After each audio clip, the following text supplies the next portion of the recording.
आज के दौर में कंपटीशन लगातार बढ़ता जा रहा है। साथ ही साथ अगर हम पढ़ाई की बात करें तो पढ़ाई में अब खर्च भी काफ़ी बढ़ने लगा है। अगर आप एक प्रोफेशनल कोर्स करते हैं तो जैसे मान लीजिए अगर आप एमबीए करना चाहते हैं तो वहाँ पर आपको काफ़ी पैसा इन्वेस्ट करना पड़ता है, उसके बाद आप एमबीए कर पाते हैं। और फिर उसके बाद आपका सही जॉब मिल पाएगा या नहीं, आपको अधिक पैसा मिल पाएगा नहीं, ये भी उस डिफ़र करता है कि आपने एमबीए किस कॉलेज से किया है, किस यूनिवर्सिटी से किया है। तो यहाँ पर हम आपको बता दें, अगर आप कम एफर्ट करने हैं, यानी कि अगर आप ज़्यादा आपके पास पैसा नहीं है इन प्रकार के कोर्सेज़ को करने के लिए, आपका बजट कम है, तो मैं आपको एक ऐसे कोर्स के बारे में बताने जा रहा हूँ जिसको आप अगर कर लेंगे तो आपको इन फ्यूचर बहुत ही लाभ होने वाला है, क्योंकि इसमें आपको अच्छी खासी सैलरी मिल जाएगी और आपकी लाइफ जो है वो बिल्कुल सिक्योर हो जाएगी।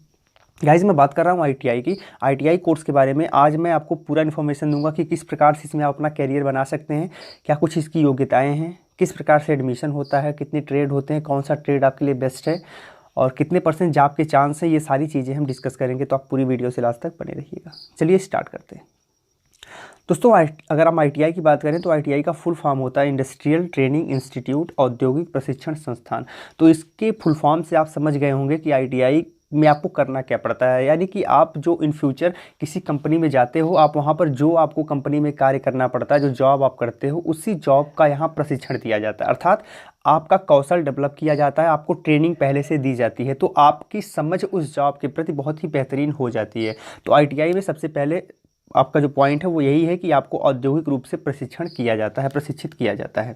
इसके बाद यहाँ पर अगर हम एलिजिबिलिटी की बात करें तो आईटीआई 3 प्रकार की होती है। एक 8 पास के लिए होती है, जो केवल 8 तक पढ़ाई किए हैं वो भी कर सकते हैं। 8 होती है 10th पास के लिए। अगर आपने हाई स्कूल पास किया है तो आपके लिए अलग ट्रेड से होगी, और आपने अगर इंटर पास किया है तो उसके लिए भी एक आईटीआई कोर्स होता है, लेकिन ये इंटर लेवल वाला आईटीआई कोर्स उतना फेमस नहीं है। ठीक है, फिर हम इस पर भी हम बात करेंगे डिटेल में। तो ये जो है 8, 10th एंड 12th, ये जो एलिजिबिलिटी है ये अकॉर्डिंग टू ट्रेड के हिसाब से है। ठीक है, आगे हम यहाँ पर अगर देखेंगे तो यहाँ पर कोर्स का जो ड्यूरेशन है आईटीआई के लिए वो डिफरेंट है। सबसे पहले आपका जो कोर्स है वो 6 मंथ का भी है, कुछ कोर्सेज हैं 1 ईयर के भी हैं और 2 ईयर के भी हैं। लेकिन ये पूरा का पूरा जो कोर्स का ड्यूरेशन है वो डिपेंड करता है कि आपने किस ट्रेड से आईटीआई आप कर रहे हैं। ठीक है, ये सारी चीज़ें जो है उस कोर्स के ड्यूरेशन पर डिपेंड करती हैं। इसके बाद अगर हम यहाँ पर बात कर लें तो इसका जो एप्लीकेशन फ़ीस लिया जाता है वो लिया जाता है 250 रुपये, और एप्लीकेशन स्टार्ट होता है जुलाई 2002 यानी जुलाई में।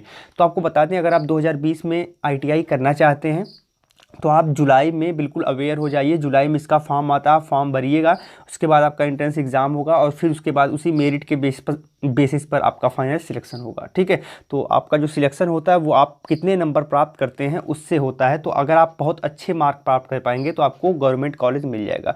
गवर्नमेंट कॉलेज मिलने का सबसे बड़ा आपको बेनिफिट ये होगा कि आपको किसी प्रकार की फ़ीस नहीं देनी पड़ती है। गवर्नमेंट कॉलेज में अगर फ़ीस लगेगी तो बहुत ही नाम मात्र की फ़ीस होती है, साथ ही साथ आपकी स्कॉलरशिप आ जाती है। तो वो फीस मतलब आप कह सकते हो कि आईटीआई अगर आप गवर्नमेंट कॉलेज से करते हो तो बिल्कुल निःशुल्क होता है। ठीक है, साथ ही साथ आपको सीखने की सबसे ज़्यादा संभावनाएं जो है वो गवर्नमेंट कॉलेज में होती है, क्योंकि वहाँ पर इंफ्रास्ट्रक्चर काफ़ी ज़्यादा डेवलप होता है। ठीक है, तो मैं तो आपको यही कहूँगा कि आप मेहनत करके अच्छा मार्क्स लाइए और आराम से आप आईटीआई जो है वो गवर्नमेंट कॉलेज से करिए। ठीक है, उसका आपका अपना बेनिफिट है, उसका आपका अपना लाभ हो पाएगा इन फ्यूचर। जब कभी आप जाओगे किसी कंपनी में जॉब करने, तो आपकी मार्कशीट दिखाओगे कि मैं एक मतलब आईटीआई के एक गवर्नमेंट कॉलेज से मैंने आईटीआई किया है, तो फिर आपको उसका फ़ायदा होगा। अब यहाँ पर कुछ चीज़ें मैं आपको और बता दूँ। एक तो आप गवर्नमेंट में आईटीआई से कर सकते हो, दूसरा आप पॉलिटेक्निक से करते हो। अगर आप पॉलिटेक्निक से आईटीआई करते हो तो उसका आपको एक अलग बेनिफिट है, उसका आपको एक अलग लाभ है। उसका सबसे बड़ा लाभ आपको ये होगा कि जब आप पॉलिटेक्निक करने जाओगे तो वहाँ पर भी आपको इसकी छूट मिलेगी, और आईटीआई के बाद सीधे आप फिर बीटेक भी कर सकते हो। ठीक है, तो अगर आप आईटीआई पॉलिटेक्निक से करते हैं तो उसका आपको अलग बेनिफिट मिलेगा। इसके कुछ और पहलुओं पर अगर हम बात करें तो जब आप फॉर्म ऑनलाइन करेंगे तो आपको कुछ सर्टिफिकेट्स आपको अनिवार्य हैं यहाँ पर देना। अगर आप हाई स्कूल से भर रहे हैं तो आपको 10th का सर्टिफिकेट, इंटर से भर रहे हो तो आपको 12th का सर्टिफिकेट अनिवार्य है। साथ ही साथ अगर आप 8 से भर रहे हो तो आपको 8 का सर्टिफिकेट भी यहाँ पर देना पड़ेगा। ठीक है, उसके साथ ही साथ कम्युनिटी सर्टिफिकेट यानी SC OBC अगर आप हैं, अगर आपको डिस्काउंट चाहिए ST अगर आप हैं तो आपको जाति प्रमाण पत्र भी यहाँ पर देना पड़ेगा। आधार कार्ड तो आप मैंडेटरी लगभग हर जगह हो गया, आधार कार्ड आपको यहाँ पर उसकी डिटेल्स देने पड़ेंगे। साथ ही साथ बैंक अकाउंट के डिटेल देने पड़ेंगे, और वो इसलिए देने पड़ेंगे कि जो आपकी स्कॉलरशिप है वो उसी अकाउंट में आएगी। ठीक है, उसके बाद अगर आप फीस पेमेंट जो 250 रुपये करते हो वो डेबिट कार्ड, क्रेडिट कार्ड जिससे भी करते हो उसका भी आपको डिटेल देना पड़ेगा। उसका डिटेल देने का मतलब ये है कि उस डिटेल से आपको इसका अपना पेमेंट करना पड़ेगा। ठीक है, तो ये तो पूरी प्रोसीजर हो गई। जो है इंपॉर्टेंट डॉक्यूमेंट आपको कौन कौन से चाहिए। उसके बाद यहाँ पर एज की बात कर लें, सबसे इम्पॉर्टेंट चीज़ एज भी है, क्योंकि अगर आपको एज नहीं पता रहेगा तो ये चीज़ें ज़्यादा क्लियर नहीं हो पाएंगी। तो एज की बात करेंगे तो कम से कम आपकी एज 14 वर्ष होनी चाहिए। अगर आपकी एज 14 वर्ष है तो आप आईटीआई के लिए योग्य हैं, आप आराम से फॉर्म ऑनलाइन कर सकते हैं। और अधिकतम आपकी एज 40 से अधिक नहीं होनी चाहिए, कम से कम 40 साल आपकी, अधिक से अधिक 40 साल आपकी एज होनी चाहिए। और 40 साल तक अगर आप हैं तो भी आप आईटीआई का प्रशिक्षण ले सकते हैं। ठीक है, इसके आगे हम बढ़ते हैं और इसके कुछ इंपॉर्टेंट कोर्सेज़ के बारे में डिस्कस कर लेते हैं कि अगर आप 8 पास हैं तो आपको कौन कौन से कोर्स करने को मिल जाते हैं यहाँ पर। तो अगर आप 8 पास हैं तो आपको सबसे पहला कोर्स जो मिलता है वो मिलता है वायरमैन का, सेकंड आपका मिलता है पैटर्न मेकर का, थर्ड आपका मिलता है मैकेनिक एग्रीकल्चर का, फोर्थ आपका मिलता है वेल्डर गैस एंड इलेक्ट्रिक का, फिफ्थ जो आपका यहाँ पर मिलता है ट्रेड वो मिलता है फॉर्जर एंड हीट ट्रीटर का, 6 आपका मिलता है कारपेंटर का, 7 मिलता है प्लम्बर का एंड 8 मिलता है मैकेनिक ट्रैकर का। ठीक है, उसके बाद 9 जो आपका है वो है प्लास्टिक प्रिंटिंग ऑपरेटर का, 10th है आपका कटिंग एंड सेविंग का एंड 11 जो आपका ट्रेड है वो है बुक बाइंडर का, 12th जो आपका है वो है एम्ब्रॉयडरी एंड नीडल वर्कर का एंड जो 13th है आपका वो है वेविंग ऑफ फैंसी, उसके बाद ये क्या लिखा हुआ है, हाँ फैब्रिक का। ठीक है, तो ये आपके पास कुल 13 ट्रेड में आप 8 अगर आप पास हैं तो आप इन 13 ट्रेड में आईटीआई का प्रशिक्षण प्राप्त कर सकते हैं। ठीक है, उसके बाद अगर यहाँ पर हम बात कर लेंगे अगर आप 10th पास हैं, हाई स्कूल अगर आप पास हैं तो कौन कौन से ट्रेड में आपको आईटीआई करने का लाभ मिलेगा, तो वो है ब्लेंसिंग एंड डाइसिंग, कैलियो प्रिंट का ट्रेड मिल जाएगा आपको, कमर्शियल आर्ट मिल जाएगा, डीजल मैकेनिक मिल जाएगा। ठीक है, उसके बाद आपका डॉट मैन मिल जाएगा, सिविल, और एक काफ़ी फेमस है, सिविल का काफ़ी फेमस है, उसके बाद मैकेनिकल भी काफ़ी फेमस है।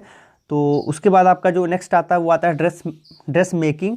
ठीक है, इलेक्ट्रीशियन काफ़ी फेमस है, फिटर काफ़ी फेमस है। तो ये जो मैं आपको फेमस के लिए बता रहा हूँ ये मैक्सिमम लोग करते हैं, इनमें चांसेस जॉब पाने के चांसेस भी काफ़ी ज़्यादा होते हैं। ठीक है, अगर यहाँ पर हम बात कर लें इलेक्ट्रीशियन की, यहाँ जो इलेक्ट्रीशियन लिखा हुआ है इसको अगर आप कर लेते हैं इस ट्रेड से तो आपको सबसे बड़ा लाभ ये होगा कि इन फ्यूचर आपको गवर्नमेंट जॉब्स मिलने के भी चांसेस बहुत ज़्यादा बढ़ जाएंगे। ठीक है, तो इलेक्ट्रीशियन में गवर्नमेंट जॉब आपको अधिक मिलती है। अगर आप फिटर किए हैं तो आपको जो जॉब के चांसेस मिलते हैं वो यहाँ पर PWD वगैरह में आपके जॉब के चांसेस मिल जाते हैं। इलेक्ट्रीशियन के माध्यम से आता है पावर कॉर्पोरेशन लिमिटेड यानी कि UPPCL का, उसमें आप अप्लाई कर सकते हो, बहुत ही अच्छी यहाँ पर पोस्ट आपको मिल जाएगी, पैकेज भी आपको काफ़ी अच्छा मिल जाएगा। ठीक है, उसके आगे हम अगर बात करें तो आ जाता है 9th पे फाउंड्री मैन, 10th पे आ जाएगा fruit and vegetable processing and 11th पे आ जाएगा फ्रूट वेजिटेबल प्रोसेसिंग, 11th पे आएगा hair and skin care, 12th पे आएगा हैंड कंपोजिटर एंड 13th पे आएगा इंफॉर्मेशन टेक्नोलॉजी एंड ESM। ठीक है, उसके बाद 14वां स्थान है वो आएगा लेदर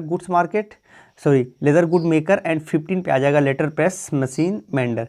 जो आपका 16वां यहाँ पर ट्रेड है वो है मैकेनिस्ट, 17वां है मैन्युफैक्चर फूडवेयर, 18वां आपका है मैकेनिकल इंस्ट्रूमेंट एंड 19वां जो आपका है वो मैकेनिक इलेक्ट्रॉनिक्स है, 20वां जो है वो मैकेनिक मोटर व्हीकल है, 21 जो है वो है mechanic radio and TV motor driving come mechanic जो है वो 22 है, 23 पंप ऑपरेटर, 24 रेफ्रिजरेशन सेक्सीरियर प्रैक्टिसेस। ठीक है, एंड 25 जो है वो है सीट मेटर वर्कर, 26 है सर्वेयर एंड 27 है टूल एंड डाई मेकर। ठीक है, और 28 लास्ट आपका है टर्नर।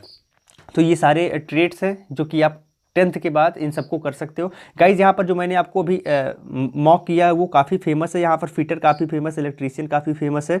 ठीक है, उसके बाद आपके यहाँ सिविल भी काफ़ी लोग करते हैं, मैकेनिकल भी काफ़ी लोग करते हैं, पर सबसे ज़्यादा यहाँ पर गवर्नमेंट जॉब के लिए आपके लिए जो मैं प्रीफर करूँगा वो आप इलेक्ट्रीशियन से करिए, इससे गवर्नमेंट जॉब मिलने के चांसेस बहुत ज़्यादा होते हैं। ठीक है, अब यहाँ पर बता दें आपको 2 टाइप के गवर्नमेंट जॉब भी मिल सकते हैं और प्राइवेट जॉब भी मिल सकते हैं। प्राइवेट जॉब में या जॉब आप स्टार्टिंग करते हो तो आपकी सैलरी कितनी होगी ये मैं आपको बता रहा हूँ। आपकी सैलरी लगभग यहाँ पर स्टार्ट करेंगे आप 10 से 12 हज़ार से 15 हज़ार रुपये के बीच में, लेकिन जैसे जैसे आपके पास एक्सपीरियंस होता जाएगा तो आपकी सैलरी यहाँ पर ग्रो करती जाएगी और आप की जो सैलरी मैक्सिमम हो सकती है वो 50, 60, 70 हज़ार रुपये तक भी हो सकती है। तो आप कह सकते हैं ठीक ठाक सैलरी आपको यहाँ पर ITI करने के बाद मिल जाती है। ठीक है, लेकिन आपको बता दें यहाँ पर अगर गवर्नमेंट कॉलेज आपको मिल जा रहा है तो सबसे बेस्ट है, अदरवाइज़ प्राइवेट कॉलेज से आप कर सकते हैं। थोड़ी सी फीस प्राइवेट कॉलेज में आपको अधिक पे करनी पड़ेगी, 30 से 40 हज़ार रुपये के करीब आपकी फ़ीस यहाँ पर जा सकती है प्राइवेट कॉलेज में। ठीक है, हम थोड़ा सा देख लेते हैं कि इंटर के बाद आपको कौन से यहाँ पर ट्रेड करने को मिलेंगे। तो अगर आपने इंटर किया है तो आपको पहला जो ट्रेड मिलेगा वो मिलेगा computer operator and programming assistant COPA। ठीक है, और सेकेंड आपका ट्रेड है स्टेनोग्राफी इंग्लिश, थर्ड आपका ट्रेड है स्टेनोग्राफी हिंदी। अब इसको करके आपको सबसे बड़ा लाभ कहाँ मिलेगा, तो अगर आपने स्टेनोग्राफर हिंदी और इंग्लिश में कर लिया है तो आपकी एक वैकेंसी आती है SSC के थ्रू, SSC स्टेनोग्राफर। ठीक है, SSC का मतलब होता है स्टाफ सिलेक्शन कमीशन, कर्मचारी चयन आयोग। इसके द्वारा एक वैकेंसी जो है स्टेनोग्राफर की ऑर्गेनाइज करवाई जाती है। काफ़ी फेमस वैकेंसी है, काफ़ी अच्छा पैकेज आपको वहाँ पर मिलता है। और अगर आपने यहाँ पर स्टेनो का कौशल आपने अपना डेवलप कर लिया है तो उसमें सीधे सीधे आप अपीयर हो सकते हो और बहुत अच्छा बेस्ट एग्जाम आप दे के बेस्ट जॉब प्राप्त कर सकते हो। ठीक है, यहाँ पर आप कंप्यूटर ऑपरेटर और प्रोग्रामिंग असिस्टेंट की वैकेंसी है, तो ये आपका कंप्यूटर में आपका एक डिप्लोमा कोर्स है। ठीक है, बेसिकली ITI एक डिप्लोमा कोर्स है और वो आपको डिप्लोमा देता है 6 महीने से लेके 2 साल तक। ठीक है, तो ये तो रही बात ITI के कुछ इंपॉर्टेंट फैक्टर्स की। आगे हम देख लेते हैं इसकी कोर्स की फ़ीस क्या है। तो हमने पहले डिस्कस कर लिया है कि गवर्नमेंट कॉलेज में अगर आप करते हो ITI तो आपको फीस नहीं लगेगी, लेकिन अगर आप प्राइवेट कॉलेज में करते हो तो आपको 20 से 30 हज़ार रुपये के करीब खर्च करना पड़ेगा। ठीक है, तो ये तो रही बात फीस की।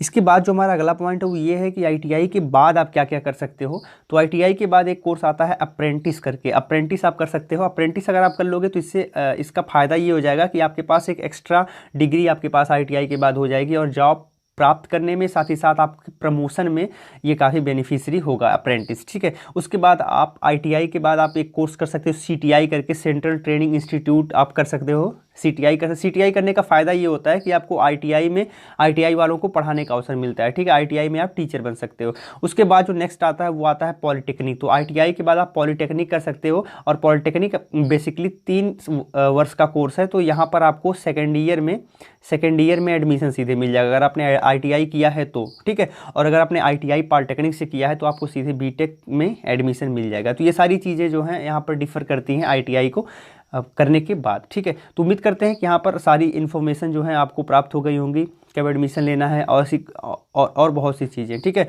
तो यहाँ पर योग्यता के बारे में भी हमने डिस्कस कर लिया है, एडमिशन के बारे में डिस्कस कर लिया है, फीस कितनी लगेगी ये भी हमने डिस्कस कर लिया है, ट्रेड कौन सा बेस्ट है वो भी हमने आपको बता दिया, और जॉब के कितने चांस हैं वो भी हमने बता दिया। तो यहाँ पर एक मोटे तौर पर बता दें तो जॉब आपको मिलना तय है। अगर आपने ITI कर लिया है तो जॉब आपको 100% मिलेगा।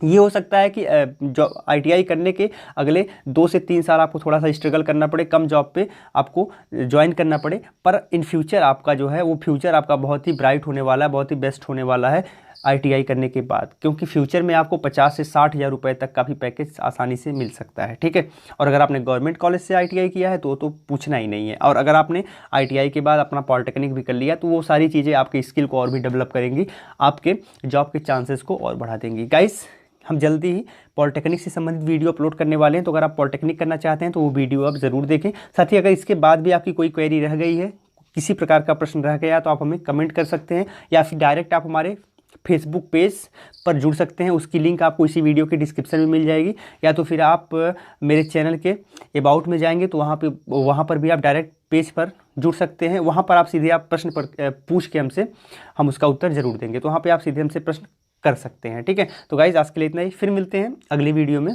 कुछ नई जानकारी के साथ। तब तक के लिए बहुत बहुत धन्यवाद। जय हिंद।